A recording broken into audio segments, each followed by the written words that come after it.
I'll never forget the sound of the grill lid snapping up like a gun's hammer the moment Dale drove his elbow into my temple amid the laughter of relatives. Mom stood frozen while I managed to hit just 3 letters, SOS. 5 minutes later, 15 men in Marine Corps t-shirts walked through the backyard gate, my cousin Mason leading them. They didn't come for BBQ. They came to end years of occupation. And that night, our family's lawn became the scene where truth finally surfaced. My name is Ava Hart, and I've seen enough trauma in Riverbend Mercy's ER to recognize when someone's about to snap. The way Dale's jaw twitched while flipping burgers that evening, I should have trusted my gut and left right then. The backyard glowed under string lights Mom had strung up that morning, their warm yellow fighting the purple dusk settling over Cincinnati's suburbs. Kids from the neighborhood chased fireflies between folding tables loaded with potato salad and coleslaw. The air hung thick with charcoal smoke and the sweet, sick smell of barbecue sauce caramelizing on the grill. Everything looked perfect, like a commercial for suburban happiness. "Ava, honey, grab me that platter." Mom's voice carried a tremor only I would catch. As she reached for the corn, her sleeve rode up, fresh bruises, purple-black like storm clouds, wrapped around her wrist where Dale had grabbed her. Our eyes met for half a second before she yanked the fabric down. Dale stood at the grill like a king at his throne, spatula in one hand, beer in the other. "Well, look who finally graced us with her presence," he announced to the cousins gathered around. "Our little ER hero, saving lives and forgetting family." I forced my lips into something resembling a smile. "Just finished a 12-hour shift. Dale. 12 hours. He whistled low and mocking. "Must be nice, working half days while real men provide for their families." The cousins laughed uncertainly, the way people do when they're not sure if something's a joke. The weight of my phone pressed against my hip pocket. Mason had made me promise any sign of escalation. Just 3 letters. He was 40 minutes away with his Marine buddies. Some kind of reunion before deployment. I'd laughed it off then. Dale was all talk. I'd said, "Speaking of providing," Dale's voice cut through my thoughts.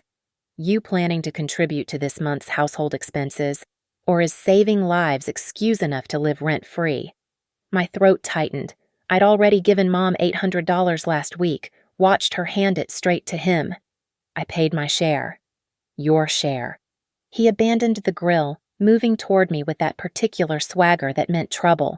The string lights threw shadows across his face, turning his smile into something grotesque. "Little girl, you don't get to decide what your share is." The cousins had gone quiet. Even the kids seemed to sense the shift, their laughter fading to whispers. Mom stood frozen by the corn, her hands white-knuckled around the serving tray. "I think we should—" I started, but Dale was already too close, his breath hot with beer and rage. "You think—" His voice dropped to that dangerous whisper I knew too well. "You think you're better than us because you wear scrubs, because you went to college on my dime.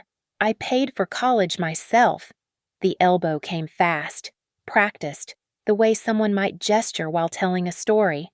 To anyone watching, it could have been accidental, but the point of his elbow drove into my temple with precision, sending me stumbling. The world tilted. String lights streaked across my vision like falling stars. My phone clattered onto the concrete patio, through the ringing in my ears.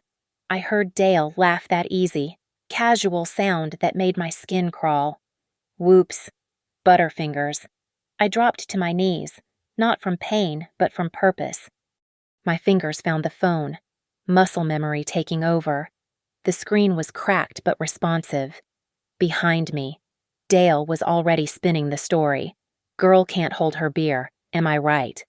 3 letters, SOS. The message flew into the digital void as Dale's hand clamped down on my shoulder. "Let me help you up, sweetheart. Can't have our hero nurse looking weak." I let him pull me vertical, the world still swimming. Mom hadn't moved. The cousins watched with the frozen attention of prey animals. The grill hissed and popped, Meat burning while smoke spiraled up into the string lights. My phone buzzed once in my hand. Message delivered. 5 minutes. That's all I had to survive. There was a time when this backyard meant safety. I was 8, maybe 9, and Dad my real father. Noah Hart had built a tire swing from the massive oak that still towers over the property. He'd worked the Great Lakes freighters then, gone for weeks at a time, but when he came home, the house filled with his laughter and the smell of motor oil. Never turn your back on the current. Ava. He'd tell me during our weekend kayak trips on the Ohio River. His hands, permanently stained with engine grease, would guide mine on the paddle. Respect the water, but don't fear it. Fear makes you freeze when you need to move. The accident happened on a Tuesday. A hydraulic line burst in the engine room. They said he never had a chance. Mom found out at 2:30 in the afternoon while folding laundry. I remember because she'd been humming along to the radio, and then suddenly she wasn't. The silence that followed stretched for months. Mom stopped eating, stopped working. The principal called about my absences, but she couldn't bring herself to answer the phone. I learned to forge her signature on permission slips, to stretch $20 for a week's groceries, to make excuses when teachers asked why my clothes smelled musty. Dale appeared like a solution to a problem we didn't know how to name. He was doing contractor work in the neighborhood loud trucks, louder personality. He fixed our broken gutters without being asked, refused payment, kept showing up with tools and easy smiles. Your mom needs someone to take care of her, he'd said, ruffling my 14-year-old hair like I was still a child. Lucky for you both, I'm good at fixing broken things. The fixing started small. New locks on the doors, for safety. Taking over the bank accounts. Your mom's too stressed to handle finances. Rules that seemed reasonable until they weren't. No friends over without permission. No closed bedroom doors. Every receipt accounted for. Every mile on the car logged. By the time I was 16, the house had transformed into something unrecognizable. Dad's tools vanished from the garage, replaced by Dale's workout equipment. The tire swing came down liability issue. Dale said, Mom's photos from her teaching days disappeared into boxes, then into the attic, then into the trash when Dale decided we needed to stop living in the past. I escaped into textbooks, into dreams of nursing school. Every A on my report card was a tiny rebellion, proof that some part of me remained untouchable. When the acceptance letter came from the University of Cincinnati, Dale's face had twisted into something ugly. Nursing school. You think you're too good for honest work. It is honest work, Mom had ventured, her first defense of me in years. The silence that followed made my stomach drop. Dale's hand had moved to Mom's shoulder, fingers digging in just enough to make her wince. Of course it is, honey. I'm just thinking about the cost. I'd already secured loans, scholarships, work study. I showed him the paperwork, thinking logic might work where emotion hadn't. He studied the numbers with the intensity of someone looking for a loophole. Room and board's not covered. You'll live here. Commute. The dorms are required for first year. Then you'll pay rent. Market rate for a room in this area is $600 a month. Mom's sharp intake of breath was the only protest. I was 17. Working part-time at a grocery store for minimum wage, but I saw the trap closing refuse and lose college, accept and stay tethered. I'll pay, I said. Dale's smile spread slow as spilled oil. Good girl. Family takes care of family. The ledger appeared that night, a black composition notebook where Dale tracked every penny I owed, every penny I paid, interest when I was late, penalties when I violated house rules. The numbers grew faster than I could shrink them. Even after graduating, after landing the ER job at Riverbend Mercy, after I should have been free, the ledger remained. Dale had added a new section, back rent, for my childhood years, before I could legally work. Your father would want you to be responsible, he'd say, and Mom would flinch at the mention of Dad, her eyes going somewhere far away. Standing in this backyard now, temple throbbing from Dale's elbow. I could still see the ghost of that tire swing in the oak's branches. Dad was right about currents Dale had been pulling us under for 15 years, so gradually we'd forgotten what breathing freely felt like. But he was wrong about one thing. Sometimes fear doesn't make you freeze. Sometimes it makes you send an SOS. The ER at Riverbend Mercy runs on controlled chaos.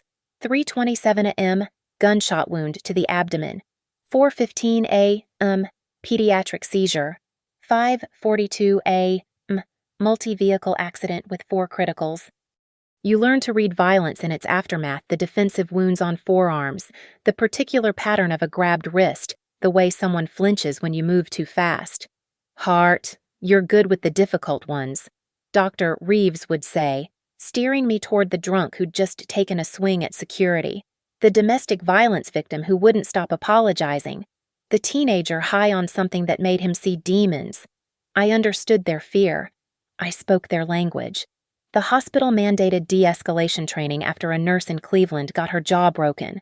The instructor, a former cop named Torres, taught us to read micro-expressions, to position our bodies at angles that seemed non-threatening, to modulate our voices like instruments. Your safety is paramount, Torres emphasized during the hands-on portion. But sometimes the best self-defense is recognizing the signs before things escalate. I'd almost laughed. I'd been reading those signs since I was 14. Mason understood without me having to explain. My cousin had enlisted straight out of high school, partly for the structure, mostly to escape his own father's fists. We'd developed our code during his first deployment to Afghanistan. If you ever need me, he'd said over a crackling video call, sandstorm visible behind him. Just send SOS. Doesn't matter when, doesn't matter why. I'll find a way. From Afghanistan, from hell if I have to. Now he was stationed at Camp Lejeune, only a day's drive when he had leave. His unit had become his family, a brotherhood forged in places where trust meant survival. Some of them had grown up like us, in houses where love came with bruises. They understood the kind of war that happened behind closed doors. My buddies and I are doing a road trip through Ohio next month. Mason had mentioned during our last call, visiting families before Peterson re-ups. We'll be in Cincinnati around the 15th. The 15th. Today. Between shifts at Riverbend, I'd documented everything. My phone held photos of Mom's bruises, tagged with dates and times, audio recordings of Dale's threats, captured by leaving my phone recording in my scrub pocket, screenshots of bank statements showing the money Mom withdrew and handed directly to him, but the ledger Dale's meticulous record of control that lived in his home office, a room with a lock only he had the key to. Mom had grown smaller as the years passed, like she was trying to disappear entirely. She'd stopped wearing short sleeves in summer, stopped visiting her sister, stopped everything that might require explanations. When patients' families asked if I had siblings, I'd say no, because explaining that my mother had become a ghost in her own home was harder than lying. Your mom called the ER looking for you, my colleague Jenna mentioned one Tuesday. Said it was urgent but wouldn't leave a message. I'd found Mom in the hospital parking garage, sitting in her car with the engine off. I can't do this anymore, she'd whispered. Then leave. Come stay with me. He'll find me. He always says he'll find me. Mom, I work with security every day. We can get a restraining order. With what proof? Her laugh was bitter. He's careful. You know he's careful? I did know. Dale had perfected the art of plausible deniability. The bruises were always where clothing covered. The financial abuse looked like generosity to outsiders letting his adult stepdaughter and her mother live in his house. The isolation seemed like protectiveness. Your family's so close, patients would sometimes say, seeing Dale drop Mom off for her appointments, always waiting in the lobby, always watching. The ER taught me that vital signs could lie. A normal blood pressure didn't mean someone wasn't bleeding internally. A smile didn't mean someone wasn't dying.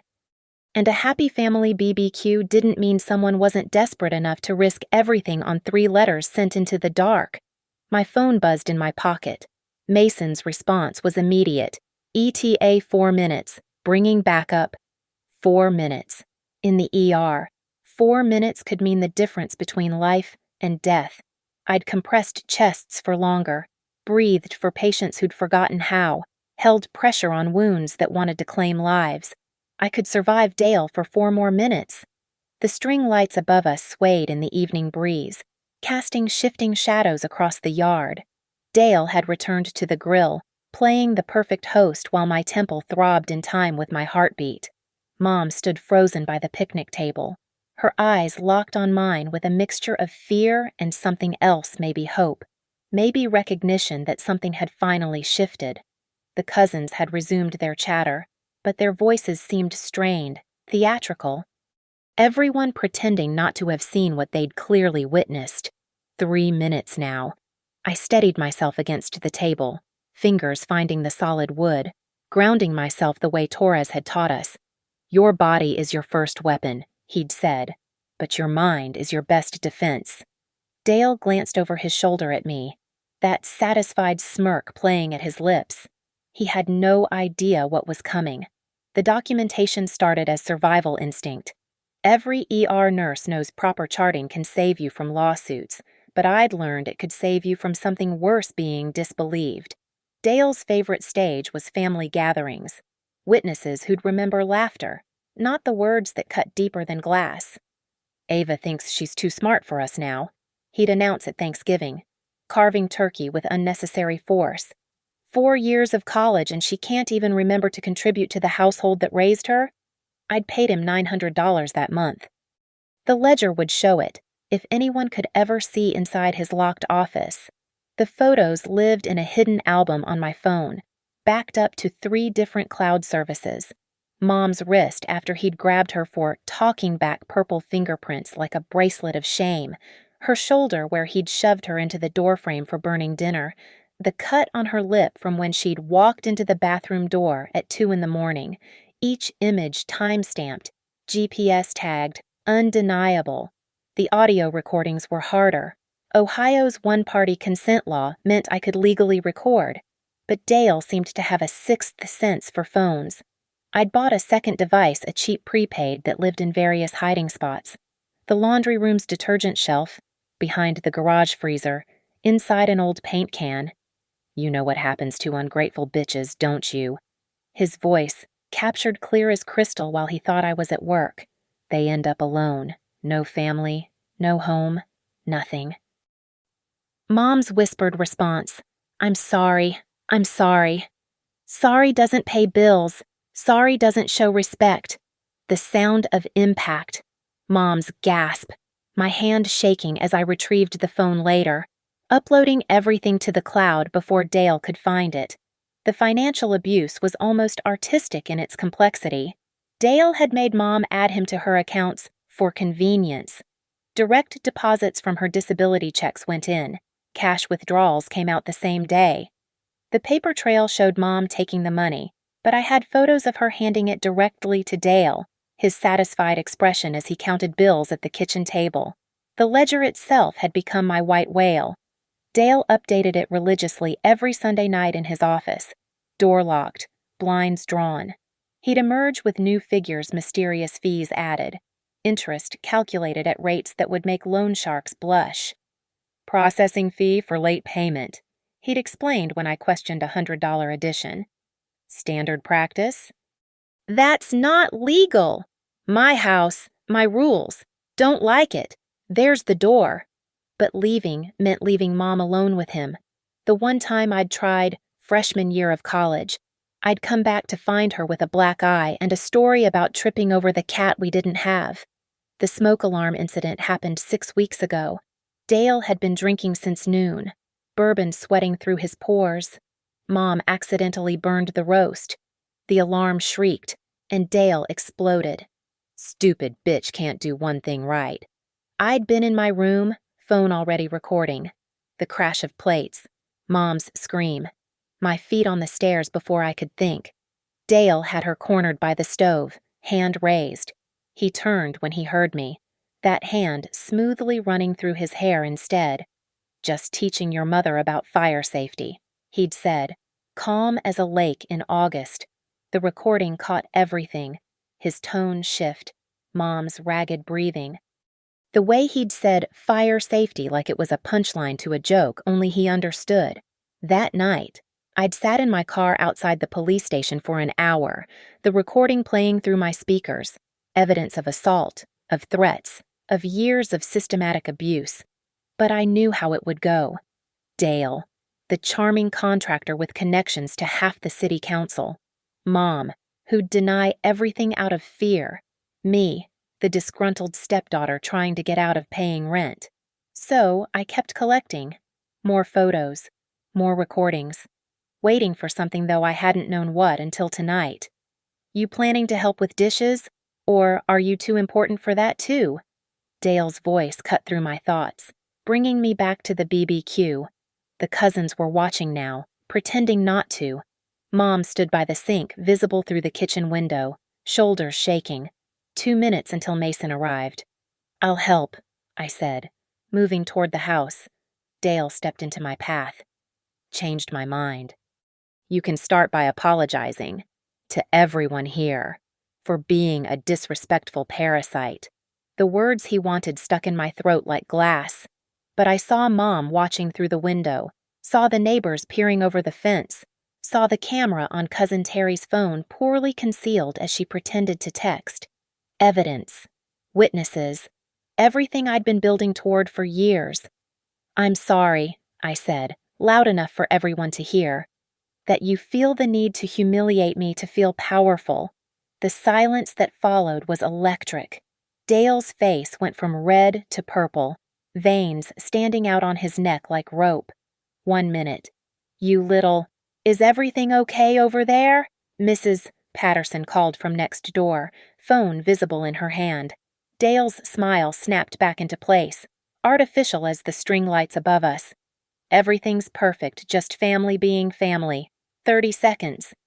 I heard them before I saw them, the rumble of engines, the crunch of gravel, the sound of car doors opening in synchronized precision. Dale heard it too, his head tilted like a dog hearing a whistle, confusion replacing rage. Expecting someone? He asked. I smiled, the first genuine smile I'd felt in years. Family, I said. Being family. The invitation had arrived 2 weeks ago. Dale's handwriting bold across the cheap cardstock, Annual Hart Family BBQ celebrating home improvements and family values. He'd made Mom hand deliver them, watching her walk to each neighbor's door like a warden counting prisoners. Big celebration this year, Dale had announced at dinner, cutting his steak with deliberate sawing motions. New deck, new paint, new appreciation for everything this family has. Mom had pushed food around her plate, the bruise on her wrist hidden under a bracelet that fooled no one. Everyone's coming, he'd continued. Your cousins, the neighbors, hell, even that church couple from down the street. Time people see what a provider looks like. The provider who hadn't worked a real job in 3 years, living off Mom's disability and my rent payments. But the image mattered more than truth to Dale. The house did look good from the outside fresh paint he'd made me pay for. The deck built with money Mom had inherited from her sister. Ava, you'll be here, he'd said. Not a question. I work Saturday. You'll be here. His tone could have frozen July. 6 o'clock. And wear something that doesn't make you look like you just crawled out of a hospital. Mom had texted me that morning, a rare breach of Dale's surveillance. Please come. Just this once, please. 3 words that broke my heart, not because she asked, but because she felt she had to beg. I'd called Mason immediately. The BBQ he's planning, I'd said without preamble. Something's going to happen. How do you know? He's been escalating. The control, the violence, and now this big public show he's building towards something. Mason's silence stretched across the miles from Camp Lejeune. The guys and I can be there. We were planning to pass through Cincinnati anyway. I don't want to ruin your reunion. Ava. His voice carried the weight of every bruise he'd hidden as a kid, every lie we'd both told to protect our parents' reputations. Family is family, real family, not whatever performance Dale's putting on. If I send the signal, we'll be ready. There's 15 of us, all brothers who've seen worse than Dale's version of evil. We know how to handle bullies who think they're warriors. The plan was simple. I'd attend the BBQ. If Dale maintained his public facade, fine. But if he escalated, if he laid hands on Mom or me, I'd send the SOS. Mason and his unit would be at a bar 40 minutes away, close enough to respond. Far enough that Dale wouldn't know they were coming. "You sure about this?" I'd asked. Remember what Gunny Rodriguez always says, Marines don't leave family behind. Ever. Now, standing in this backyard with its string lights and false cheer, I understood why Mom had begged me to come. Dale had been building his narrative all evening, the generous stepfather, the stable provider, the head of a happy household. He needed me here to complete the picture, or maybe to humiliate me in front of witnesses who'd remember his version of events. "Ava's our little medical professional," Dale was telling Terry's husband, loud enough for everyone to hear. "Though you'd think someone who saves lives could remember to save money for her family." Nervous laughter rippled through the crowd. The smoke from the grill twisted up into the evening air, mixing with the scent of citronella candles Mom had placed on every table, her small attempt at creating beauty in hell. Mrs. Patterson watched from her yard, pretending to water plants that didn't need it. The church couple Dale had invited stood awkwardly by the cooler, clearly sensing the tension but too polite to leave. Even the kids had stopped playing, clustering near their parents like animals sensing a storm. I checked my phone. 7:43 p.m. Mason's last text. "In position. Stay strong." Dale cracked another beer, his fifth or sixth, the aluminum can crushing slightly in his grip. He was wearing his good polo shirt, the one he saved for court dates and parent-teacher conferences back when he still pretended to care about appearances beyond his own gratification. "You know what this house looked like when I got here," he announced to no one in particular. "Falling apart. These two," he gestured at Mom and me with his beer, "couldn't even keep the gutters clean. Now look at it." Mom stood in the kitchen doorway, a dish towel twisted in her hands. She'd worn long sleeves despite the heat, makeup carefully applied to cover what it could, but nothing could hide the way she flinched every time Dale raised his voice. "I'm grateful," Mom said quietly, the words automatic as breathing. "What was that?" Dale cupped his ear theatrically. "Can't hear you when you mumble?" "I said I'm grateful." Louder this time, but her voice cracked. "That's right. Grateful." Dale took another pull from his beer. "Though actions speak louder than words, don't they?" Elaine. The use of Mom's full name was a warning. Everyone felt it, the shift in barometric pressure before lightning strikes. Cousins started gathering their children. Terry put down her phone. This was it. The moment Dale had been building toward all night. The public demonstration of power he craved like oxygen. I moved closer to Mom, my phone ready in my pocket, thumb already on Mason's contact. Whatever happened next, we wouldn't face it alone. "You know what your problem is. Ava." Dale's voice carried across the yard like a tocsin on the wind.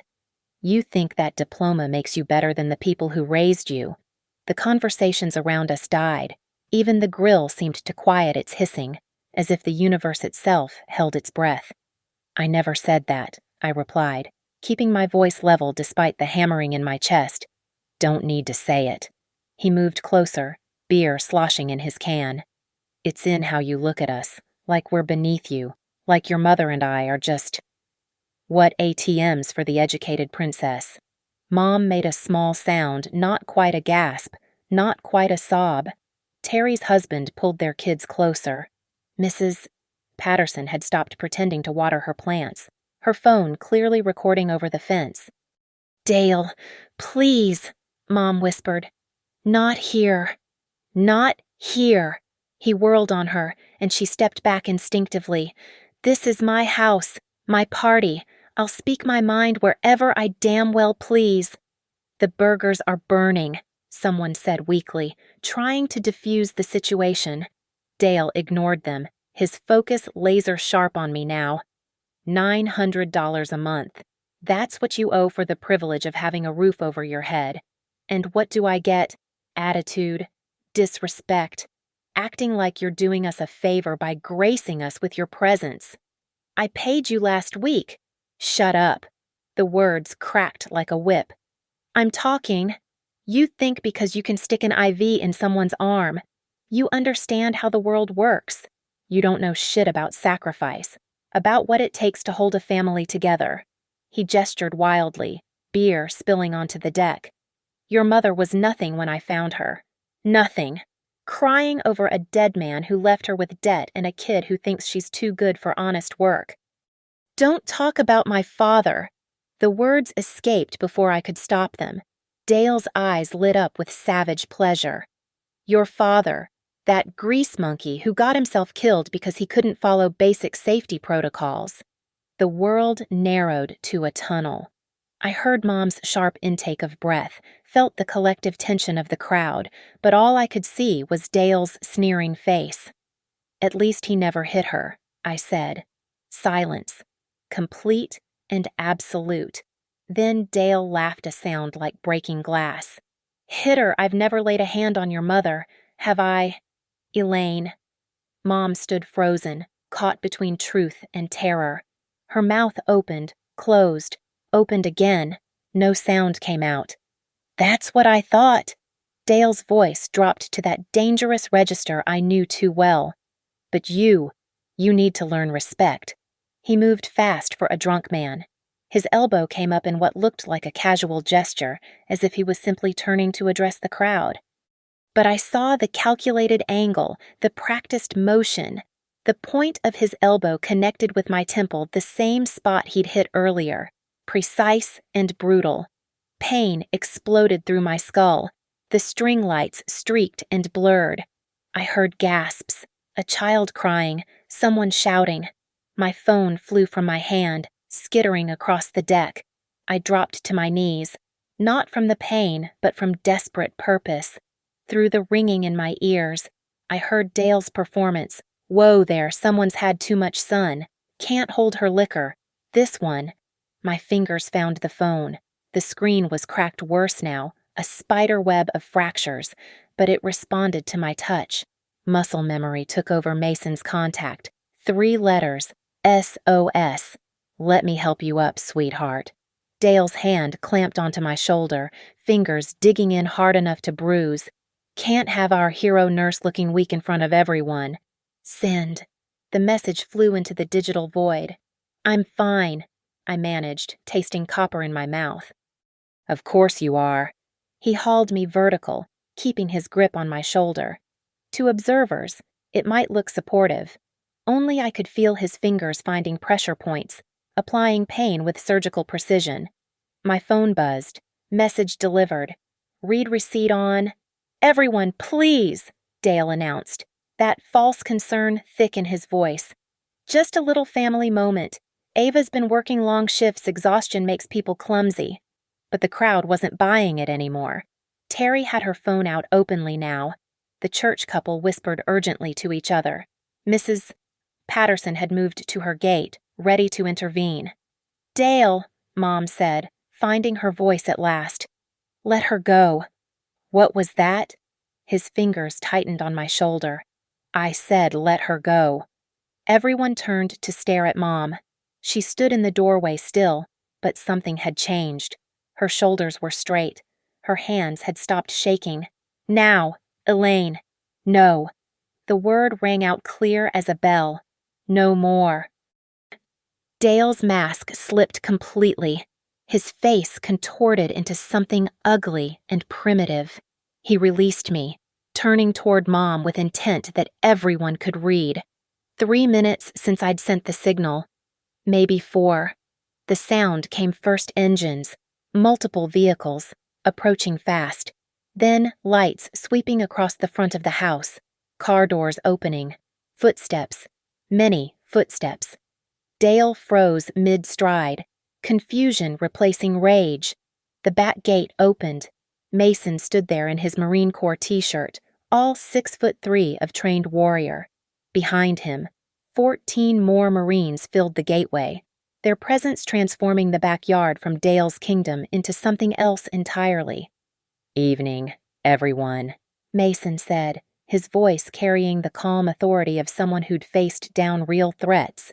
"Heard there was a family BBQ. Hope you don't mind, I brought some brothers." The Marines moved with practiced precision, fanning out across the backyard without a word needed. 2 flanked Mom, gently guiding her away from Dale. 3 positioned themselves along the fence line. 1 pulled out his phone and dialed, his voice clear. "911. We need police at 4723 Maple Street. Domestic assault in progress." "What the hell is this?"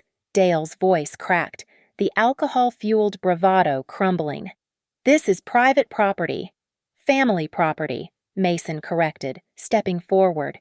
His brothers moved with him, creating a human wall between Dale and the rest of us. "And we're family." Rodriguez, Mason's unit sergeant, had a small camera clipped to his shirt civilian gear. Nothing military. The red recording light blinked steadily. Peterson held his phone up, live streaming. Every angle covered, every word captured. "You need to leave." Dale tried to summon his authority, but his voice wavered. "All of you." "Actually," Mason said conversationally, "we're here for the BBQ. Ava invited us." He glanced at me, and I saw the rage he was containing behind his calm expression. "Though it looks like we missed the main event. That's quite a mark on her temple." Dale's eyes darted around, calculating. The neighbors watched openly now. Terry had moved closer, her phone trained on the scene. Even the kids had stopped crying, sensing the shift in power. "She fell." "Stop." I stepped forward, my head still ringing but my voice steady. "Everyone here saw what you did." I pulled out my phone, navigating to the hidden folder despite my shaking fingers. "But in case anyone missed it, I have recordings." My thumb hit play. Dale's voice filled the backyard. "You know what happens to ungrateful bitches, don't you? They end up alone, no family, no home, nothing." Mom's gasp cut through the silence. Dale lunged toward me, but Mason moved faster, catching Dale's wrist and rotating it into a control hold smooth, professional, non-damaging, but immobilizing. "Hands where I can see them," Mason said, his tone shifting to command voice. 2 more Marines stepped in, supporting Mason without touching Dale presence alone being enough. They'd done this before, in places where violence was currency and control meant survival. "This is assault!" Dale screamed. "You're all witnesses." "Yes," Mrs. Patterson called from the fence. "We are. We witnessed you strike Ava. Twice. We witnessed you threaten your wife. We witnessed years of what we should have stopped." I kept scrolling through my phone, pulling up photo after photo. January 15th. Mom's wrist. The image appeared on my screen. Purple fingerprints wrapped around pale skin. February 3rd. Her shoulder. The bruise looked like a storm cloud against her collarbone.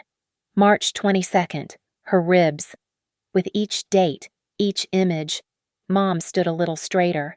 The Marines had given her something Dale had stolen witnesses who wouldn't look away, wouldn't pretend, wouldn't enable. "Those could be from anything," Dale spat, but the desperation was clear. "Which is why I have this." I navigated to another folder documents. The ledger, Dale's handwritten record of financial abuse, charging me rent from age 17, interest rates that violate state usury laws, fees that don't exist. Rodriguez had produced zip tie restraints from somewhere again, civilian equipment, nothing that could be traced to the military. "Sir, I'm going to need you to calm down." "You can't. We're not doing anything," Mason said evenly. "We're just concerned citizens ensuring everyone's safety until the police arrive." The sirens were audible now, growing closer. Dale's face cycled through emotions, rage, fear, calculation, desperation. "Elaine," he called to Mom, his voice suddenly pleading. "Tell them this is a misunderstanding. Tell them—" "No." Mom stepped forward, the 2 Marines moving with her like an honor guard. "I'm done telling your version of the truth." She looked at the recording phones, at the neighbors, at the cousins who'd been complicit in their silence. My name is Elaine Hart. My husband, Dale Rooker, has been physically and financially abusing my daughter and me for 15 years. Tonight, he assaulted Ava in front of everyone here. I want to press charges. The words hung in the air like a broken spell. Dale sagged in Mason's grip, the fight draining out of him as he realized his audience had become his jury. "Ma'am," Peterson said gently to Mom, "we have everything recorded, multiple angles, multiple witnesses. This ends tonight." The police cruisers pulled up front, their lights painting the string lights red and blue. 2 officers appeared at the gate, taking in the scene 15 Marines standing calm and professional. Dale restrained but unharmed, a backyard full of witnesses with phones out. "We got a call about an assault," the lead officer said. "Officer Martinez," Terry spoke up, surprising everyone. "I have video of Dale Rooker striking his stepdaughter, twice.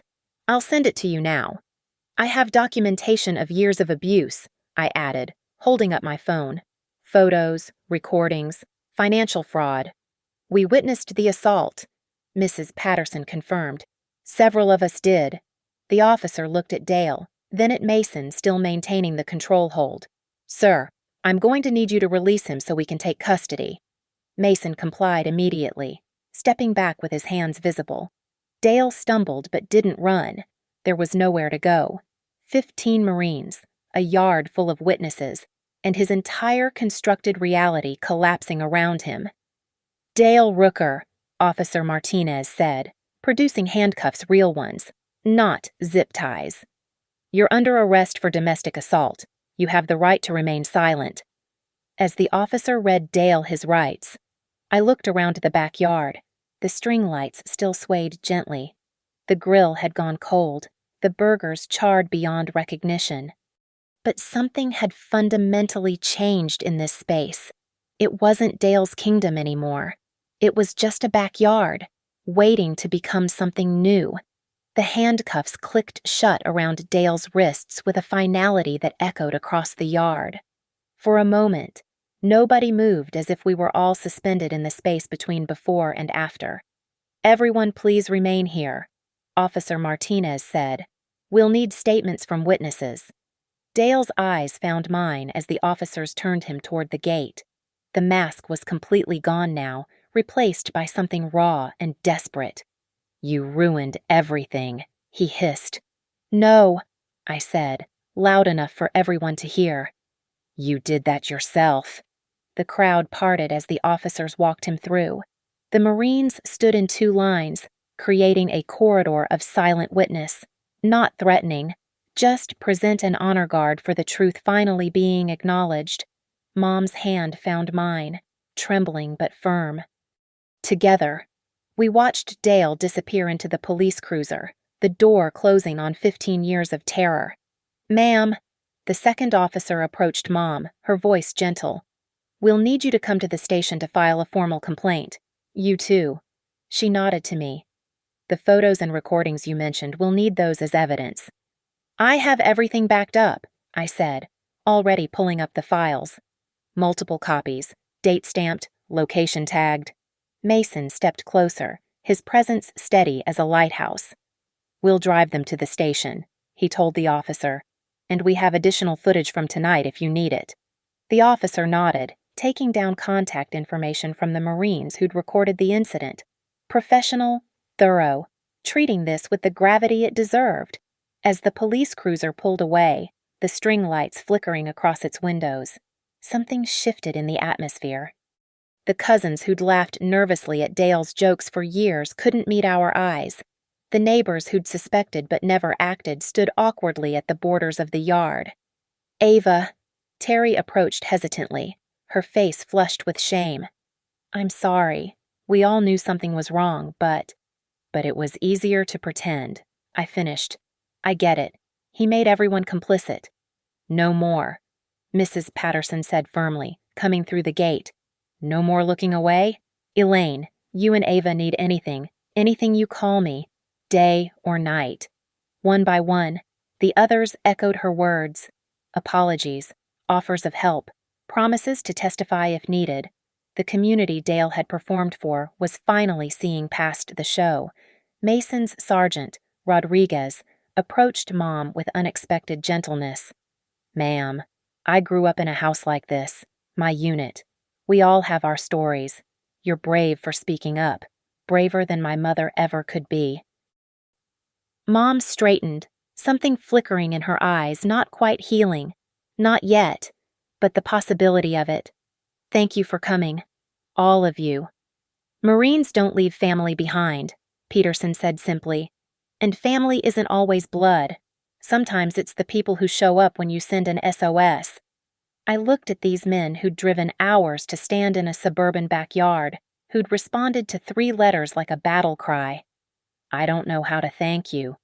"You already did," Mason said. "You survived.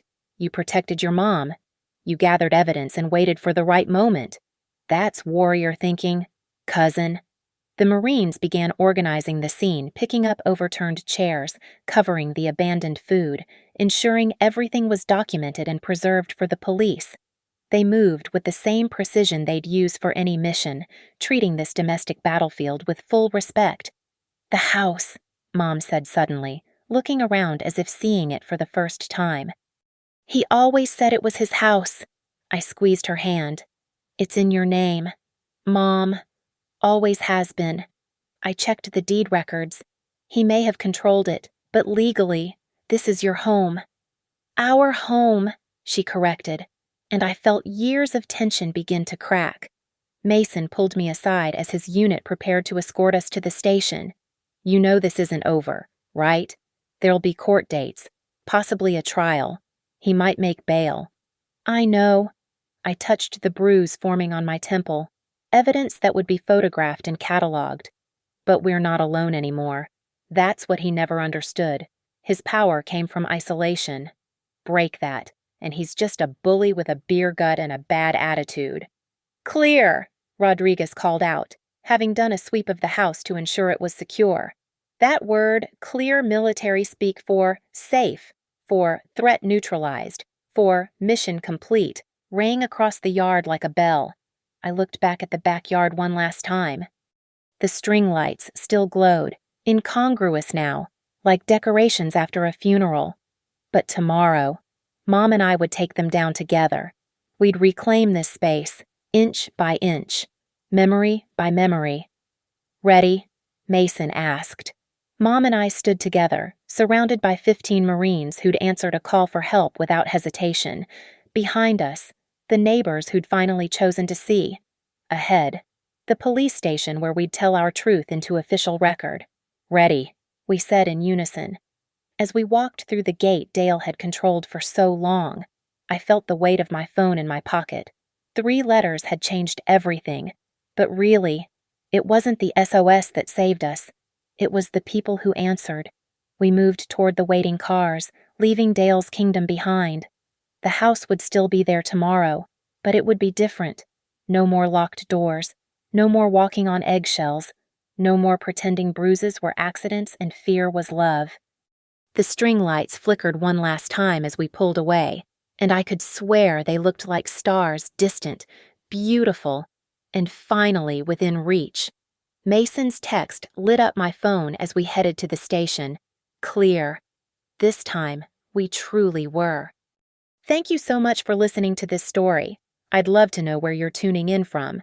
Drop a comment below and let's connect. If this story resonated with you, please subscribe to the channel and share your thoughts. Your experiences and perspectives matter, and building this community means everything to me.